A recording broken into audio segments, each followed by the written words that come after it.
derivado de algunos eventos que hemos tenido, decidimos hacer extensiva esta información y esperamos que al finalizar la misma ustedes puedan tener mucho más herramientas de las que hoy tienen para identificar espacios de riesgo.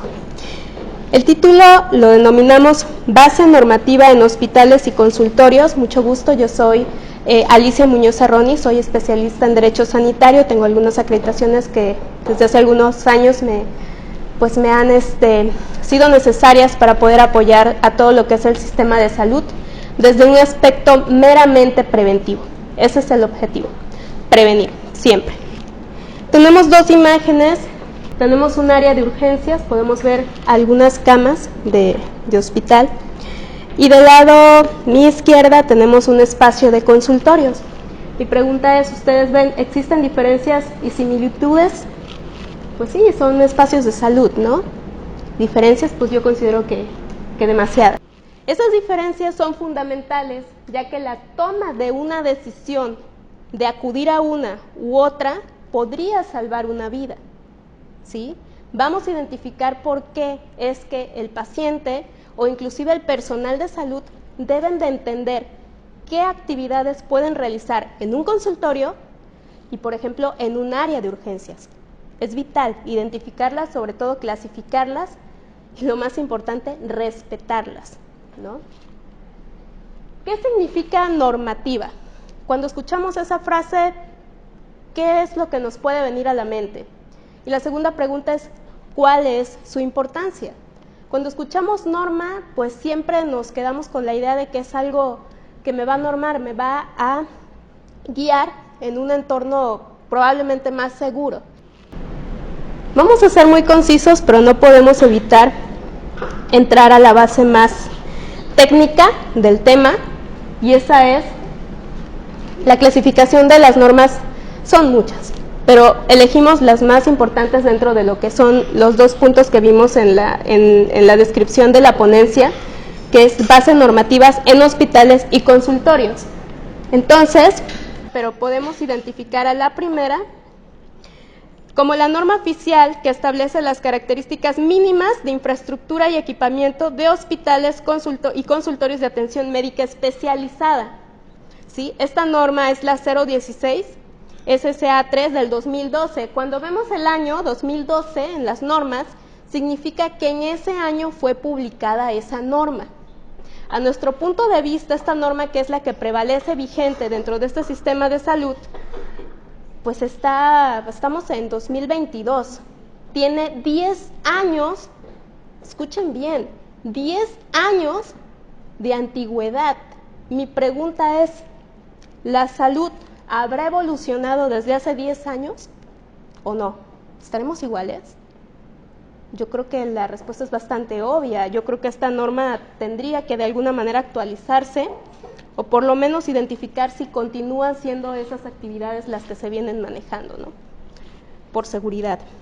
La siguiente, me detengo ahí. Esa norma, como su título lo dice, no les pusimos más desglose para no enredarlos, nos va a hablar de las características mínimas de infraestructura y equipamiento de hospitales y consultorios de atención médica especializada. Cuando hablamos de esto es que lo menos que puede tener un establecimiento de salud es lo que nos indica la norma. Como tip, cada norma tiene un apartado que se denomina apéndice normativo. Ese normativo donde van a encontrar la lista de ese equipamiento y de todo lo que es la infraestructura que va a llevar ese establecimiento o ese hospital, y va clasificado. Entonces, esa es la número 1. La 2, la norma oficial mexicana que regula los servicios de salud y establece los criterios de funcionamiento y atención en los servicios de urgencias de los establecimientos para la atención médica. Esa es la 027 del 2013, también para mi punto de vista bastante atrasada. La tercera de la que vamos a hablar es la norma oficial mexicana para la atención de la mujer durante el embarazo, parto y puerperio de la persona recién nacida. Esa norma es un poquito más actual, es la 007 del año 2016. En Veracruz estamos ahorita transmitiendo desde nuestra sucursal de Veracruz, tenemos una legislación en el Código Penal de este estado que habla de la violencia obstétrica y también tenemos esta norma que nos habla de la atención durante el embarazo y puerperio. A nuestro punto de vista, hay una pequeña diferencia entre lo que nos maneja esta norma y lo que nos maneja el Código Penal. Hay una gran separación de una realidad de atención que el médico debe seguir para garantizar una buena calidad en la misma.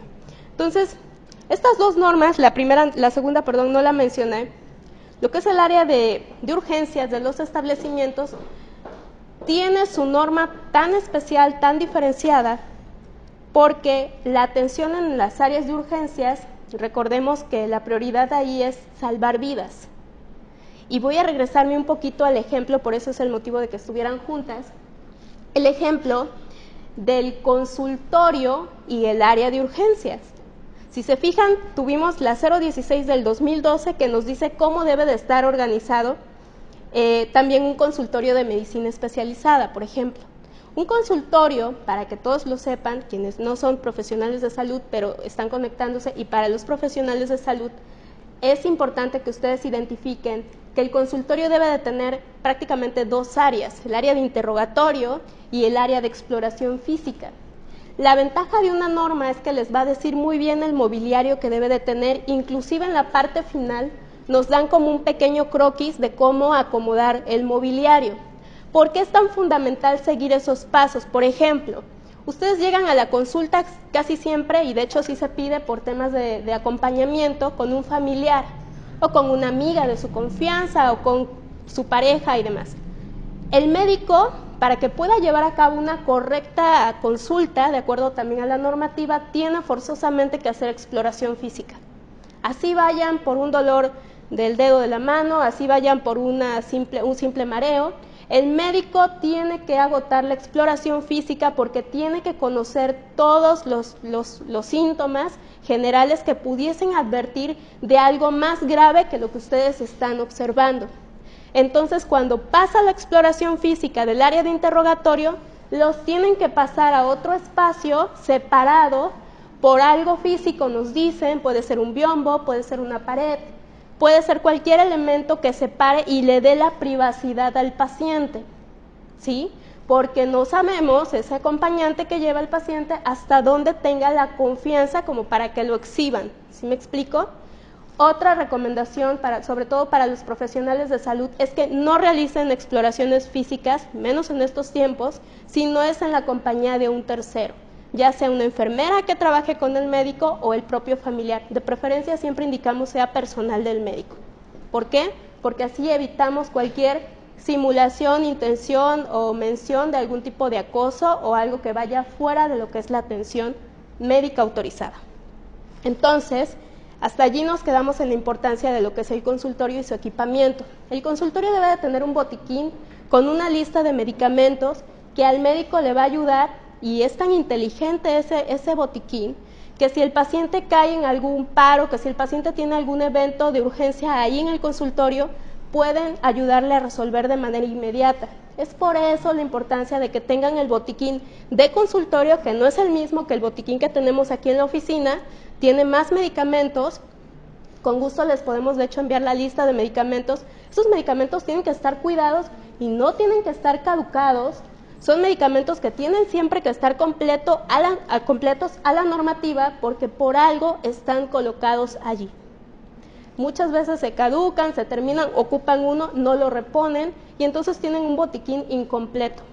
Si el paciente llegase a tener alguna eventualidad y no se le saca adelante por no tener los elementos que ya te está advirtiendo la norma, tenías que tener a la mano, podríamos caer en un delito de imprudencia o en otros casos que nos puedan llevar a tener una responsabilidad por omisión, si no por acción, probablemente por omisión, depende del caso. En el área de urgencias, pasándome al área de urgencias, y ya, termino con esto en el asunto de consultorios. Estamos en el tema de los consultorios. Los consultorios son para dar atenciones meramente ambulatorias, consultas subsecuentes, no para atender urgencias. Muchas veces nos dicen, es que llegué con el médico y no me atendió, y yo me sentía muy mal. Sentía que me iba a morir.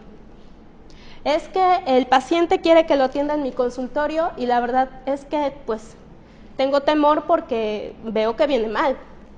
Los pacientes que se sientan tan mal deben de acudir al área de urgencias de su unidad médica más cercana. No pueden acudir a los consultorios. Por eso les hablaba de que la primera imagen, en las dos imágenes, una decisión te puede salvar la vida.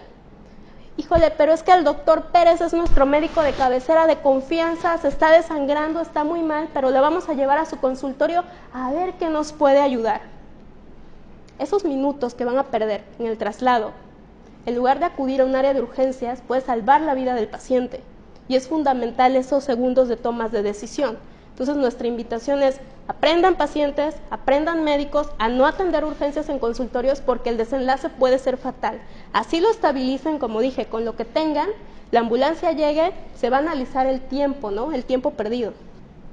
Ahora vamos al espacio de urgencias tantito, porque ya estamos en la tercera de lo que es el asunto de los embarazos.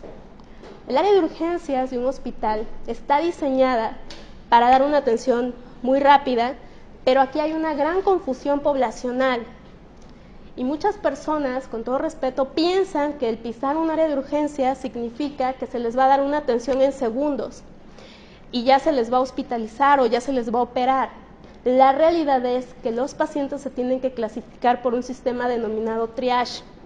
Y esa clasificación tan importante ayuda a que el médico tome decisiones urgentes sobre los pacientes más graves. Es decir, hablando en un sistema de salud público, sabemos que tenemos una saturación de eventos masivos y que en una misma hora pueden llegar 20, 30 pacientes de un solo momento.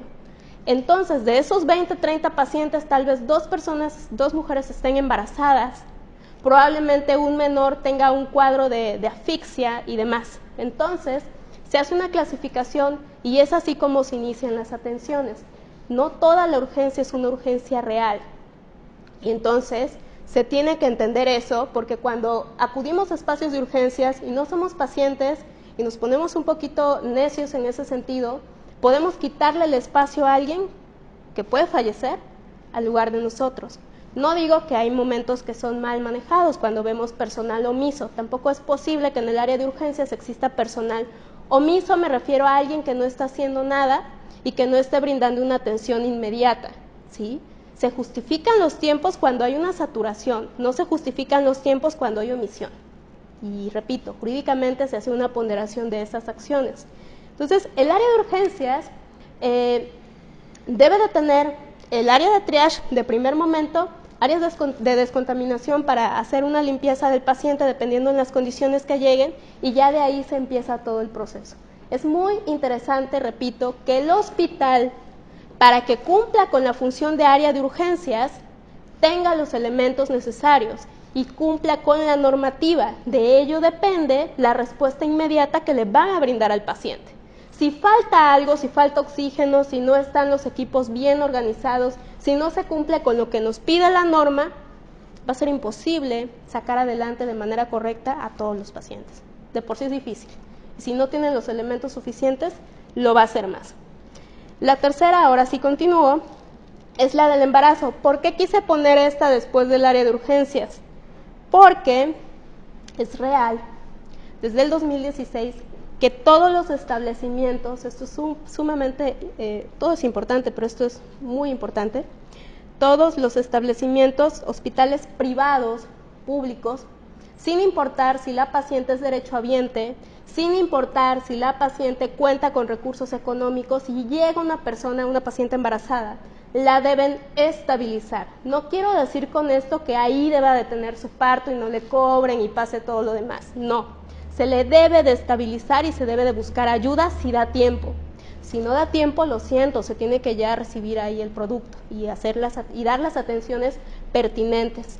¿Por qué? Porque hay una vida en riesgo de un menor, que es pues el producto que pronto sería un bebé, ¿no? Entonces, esa situación a veces no se conoce, los hospitales no aceptan y entonces de ahí pues vienen algunos desenlaces que tienen ustedes que saber que la Secretaría de Salud sigue de oficio las muertes maternas y las muertes de los productos o de los bebés. Se siguen de oficio. Así la familia no haga nada, Secretaría de Salud tiene que iniciar una investigación para ver qué fue lo que ocurrió y así acreditar una estadística de mortalidad. La cuarta norma, con esta terminamos este bloque de normas, repito, son muchísimas, tenemos que conocerlas la mayoría, pero estas son importantes y fundamentales. Es la 005 del 2010 y esta nos establece los requisitos mínimos de infraestructura y equipamiento de establecimientos para la atención médica de pacientes ambulatorios. Aquí me van a decir, pero ya hablamos de pacientes ambulatorios en la 016, eso fue para atenciones especializadas. Los pacientes ambulatorios, recordemos que hay muchos establecimientos o hay atenciones de lo que es medicina general, pero también tenemos una clasificación que se denomina otros, ¿sí? Otros establecimientos puede ser medicina homeopática, que ya está regulada, puede ser un espacio de nutrición tal vez, y todo es ambulatorio. Entonces esta norma nos ayuda mucho para entender ese mismo proceso, que es parecido a la primera, que es la 016, repito. De esto que hablamos de las normas, nos arroja una serie de permisos que estos hospitales deben de cumplir, y es ahí donde ya entramos a la regulación. La regulación nos dice, los hospitales, bueno, de cada una de ellas se arrojan distintas, ahí están, ¿no? Los hospitales necesitan varias licencias, no solo una licencia. La licencia sanitaria es la que va a acreditar la infraestructura correcta. Es decir, cuando alcanzamos una licencia sanitaria en un hospital significa que su quirófano es seguro, que tienen una planta de luz, que ese quirófano tiene una pared que es lavable, que no se le va a impregnar la bacteria, tiene un piso que es especial, que igual no se le va a impregnar de bacterias, tiene todo el equipamiento para que la cirugía resulte correcta, de acuerdo a la clasificación que se les haya autorizado. Tenemos clínicas de primer, segundo y tercer nivel. Primer nivel son las básicas de primera atención, médicos de primer contacto, resuelven problemas no tan complicados, pero sí ayudan bastante para que no haya saturaciones en los siguientes niveles. Segundo nivel, ya tenemos especialistas, ya tienen un quirófano, ya tienen algo que va a resolver una atención también, pueden tener terapia intermedia, terapia intensiva. Pero un tercer nivel prácticamente tiene todas las especialidades y tiene un nivel de resolución mucho más elevado. Entonces, por ejemplo, aquí para darles ejemplos de un segundo y tercer nivel, nuestro hospital UMAE, el IMSS, es un hospital de tercer nivel. Un hospital privado, bueno, hablemos de hospitales públicos, la clínica 71 del hospital del IMSS de Díaz Mirón es un hospital de segundo nivel, por ejemplo. Entonces, de primer nivel tenemos clínicas más básicas, igual a del IMSS que está por Tránsito de Montesinos, podríamos decir que es una clínica de primer nivel, si no me equivoco. Entonces, si vemos la infraestructura cambia. ¿Cuántas licencias un hospital? Por lo menos, de las que nosotros tenemos muy bien conciencia porque ayudamos a veces a tramitarlas, es la licencia sanitaria, una licencia de transfusión, que nos habla, ahora ya se requiere licencia de transfusión, de una transfusión de sangre segura. Antes era suficiente un convenio de colaboración con el banco de sangre o con algún banco de sangre, cualquiera, ya sea el estatal o cualquier banco de sangre privado. Ahora no, ahora se necesita una licencia de transfusión, es así. Sin embargo, todavía hay ciertas prórrogas y hay hospitales que todavía están en trámite porque se ha vuelto un poquito complicado por la burocracia administrativa de la autoridad, pero se requiere. La seguridad allí es de que el paciente y el médico también, tengan la certeza de que la extracción, el manejo de la sangre, la aplicación, tendrá un proceso seguro y no va a haber una contaminación. Es fundamental que existan procedimientos y que no solo existan en papel, el personal los esté siguiendo. ¿Se imaginan lo grave que es un error de transfusión o una contaminación donde ya se hicieron todas las pruebas cruzadas y el producto estaba correcto y de repente ya no está? ¿Por qué? Porque no hay un compromiso también. De nada sirven estos permisos que les estoy mencionando si el personal no tiene ese compromiso. Y también, si las personas que van a recibir la sangre se conforman con ver todo mal y ver de por sí si tienen permisos y no siguen estos procesos, es peligroso. Y si los tienen, pues también el paciente tiene que, por eso es esta plática, para que el paciente sepa que ese permiso da esa pequeña garantía adicional y ahorita lo vamos a ver. Y la última es la licencia de farmacia con venta de medicamentos controlados. Cuando te están operando es real que te tienen que poner anestesias. Antes se acostumbraba a que el anestesiólogo, los médicos que aplicaban anestesia, traían en su auto el producto, la anestesia, estaban sobre todo en Veracruz, luego con las temperaturas y en otros estados que nos ven también, las temperaturas pueden ser muy altas. Y ahí andaba el producto, el medicamento todo el día, toda la noche hasta que se aplicaba. ¿Qué pasaba? Había reacciones porque el medicamento cambia el sentido de su concentración, cambia muchas características que se tienen que analizar para que apliquen el medicamento de acuerdo a los grados de temperatura que están indicados en la cajita. Vemos que todos los medicamentos traen ahí, no tengo alguno a la mano, pero todos traen a cuántos grados debe de guardarse.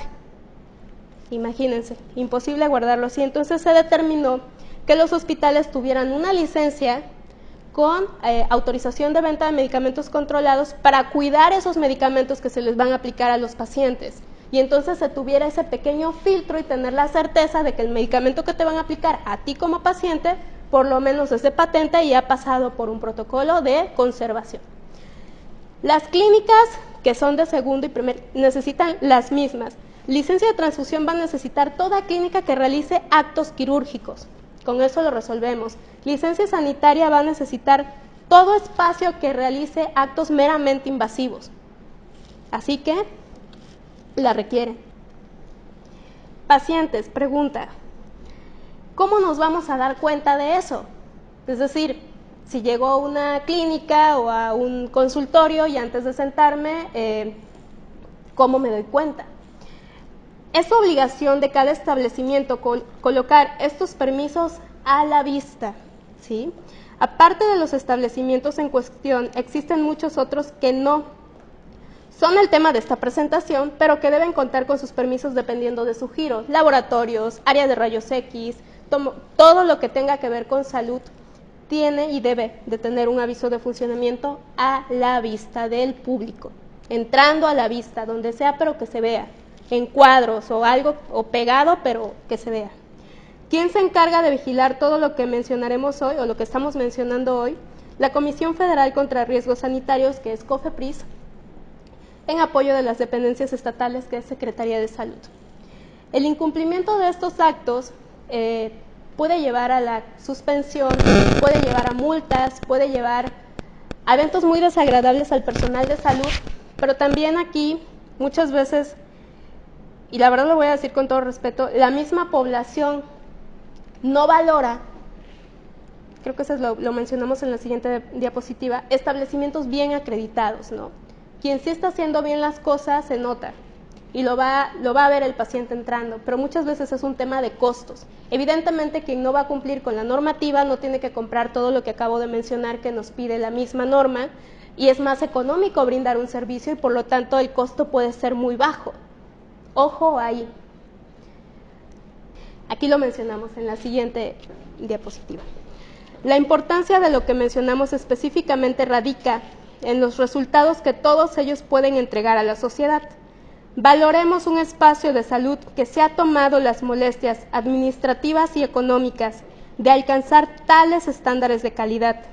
Valoremos a ese profesional de salud que concluyó sus estudios en tiempo y forma, cursando especialidad u otra acreditación verdaderamente válida que le permitirá desempeñar la medicina con una mejor calidad, repito. Se preguntan, ¿y qué pasa con ellos que pueden cometer errores? La pregunta no es esa. Imaginen si existen errores bajo lo que ya explicamos, ¿qué no podrá ocurrir en espacios clandestinos o con no profesionales? A lo que quiero llegar con esto es que es verdad, porque nos lo han comentado. Ese médico era especialista y se equivocó. Sí, puede ser. Son seres humanos y están allí, ¿no? Pero imagínense a alguien que ni siquiera tiene la formación. ¿Qué se puede esperar de los resultados de esa persona? Entonces, en conclusión ahí, vale muchísimo la pena que toda la población entienda que un aviso de funcionamiento en la pared del médico, sus títulos y sus cédulas le van a decir que están allí con alguien que tuvo muchas horas de lectura, que estuvo en quirófano operando pacientes parecidos a los padecimientos que ustedes están presentando, Un médico que ya tiene una trayectoria, un médico que tal vez está certificado, que significa que se ha mantenido actualizándose en sus estudios. Eso es lo que van a tener con un profesional. En un hospital que tiene licencia sanitaria significa que ese hospital se ha tomado la molestia de remodelar un área, adaptarla para dar servicios de salud, comprar equipo, estar haciendo todas las calibraciones de esos equipos y el mantenimiento, y todo eso evidentemente tiene un costo final. Evidentemente espacios de salud pueden ser más costosos, espacios acreditados, que espacios clandestinos. Evidentemente un médico que estudió tanto y que ha tenido tanta trayectoria en ese rubro y en ese sentido, sus costos van a ser más altos que un médico que no lo es o alguien que solamente tomó algunos cursos. No quiero decir con esto que no existan médicos que a veces no coloquen sus documentos y no lo sean. Cuando sea así, también recuerden que en las páginas ya toda esta información es pública, vamos. Un médico, ustedes ingresan a las páginas y pueden ubicar sus cédulas. Un médico está certificado, se meten a la página del consejo y pueden ubicar su certificación vigente. Es decir, si no está a la vista, porque la verdad es que luego están corriendo, no les da tiempo de colocarlos a la vista, no significa muchas veces que no lo sean. ¿Sí me explico? Entonces, también ustedes como pacientes sean más responsables en manos de quien están poniendo su salud, porque yo no sé cuántas vidas tengamos, creo que hasta donde yo me entero tenemos una. No hay bodega de vidas como para que vayan a arriesgar su salud en manos de personas no profesionales. Siguiente, por favor. Aquí un ejemplo rapidísimo. Y ahorita Cofepris este año como que empezó con un poquito más de fuerza. Esto es de la mañana, de hecho. No sé exactamente por qué no le pusieron la fecha, nada más está el aviso. Pero fue de hoy. Ya está ejecutando clausuras de establecimientos, ¿sí? Los de estética son los más comunes. Aquí hay una línea delgada entre actos estéticos, actos meramente invasivos en materia de, por decir aquí, hacían liposucciones, prótesis, implantes mamarios y algunos otros que realmente pueden poner en riesgo la vida de un paciente. Entonces, hay manera de hacer estas actividades de manera muy segura y en espacios muy seguros, por supuesto que lo hay, pero quien realiza estas actividades, pues bueno, se pone en riesgo y de manera innecesaria. Siguiente, por favor. En Low Medic apostamos por servicios de salud seguros, que pueden brindarse desde el principio con responsabilidad y ética. Es por ello que no estamos a favor de prácticas irregulares o clandestinas. Nuestros clientes son orgullosamente espacios seguros y profesionales acreditados, profesionistas acreditados. No atendemos a ningún profesional o establecimiento de salud que no comparta esta ideología, por lo que abrimos una línea de atención gratuita para orientar a la población en general que pudiera ser víctima de negligencias por espacios no acreditados y personal de salud no profesional.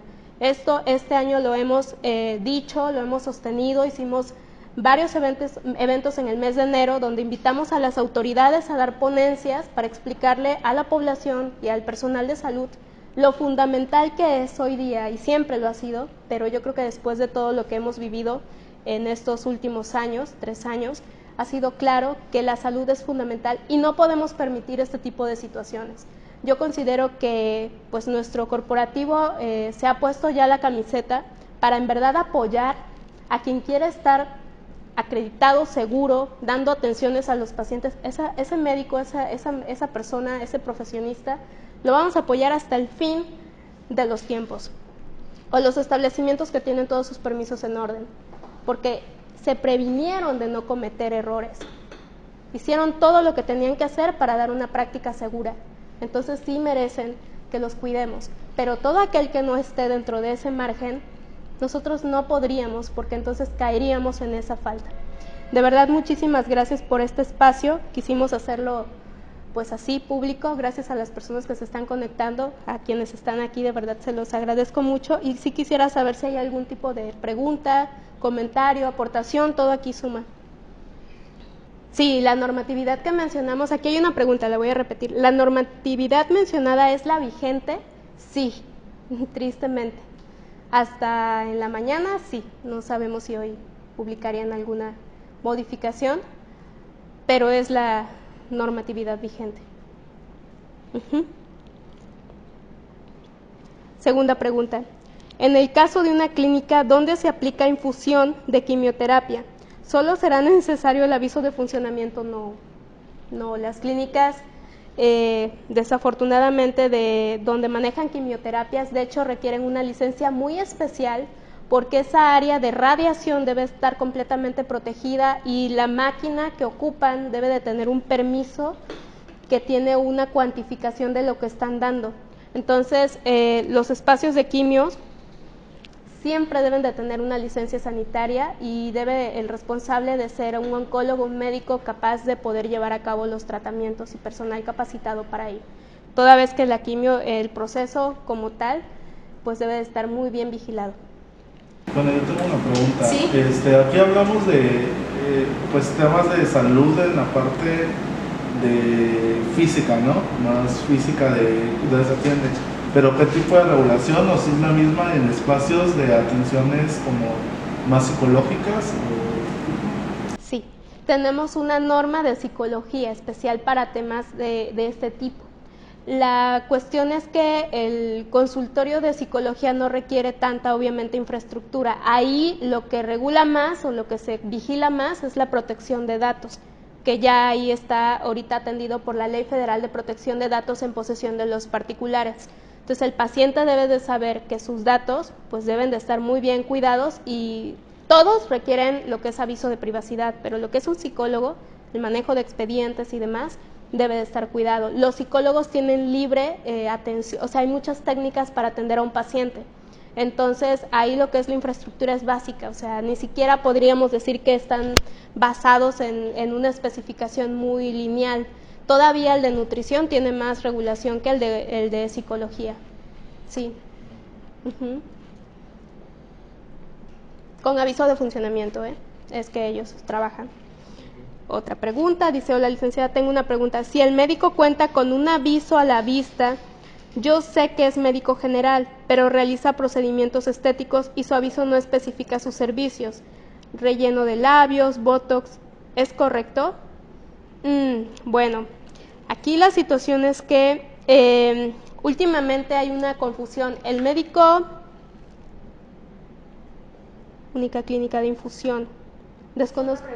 Ok. El médico general es médico general y puede atender todas las partes de, ahora sí que como un médico internista, pero de manera más inicial. No se puede quedar con el paciente tanto tiempo, tiene que canalizarlo a la especialidad, pero el médico general puede hacer muchas cosas en su consultorio.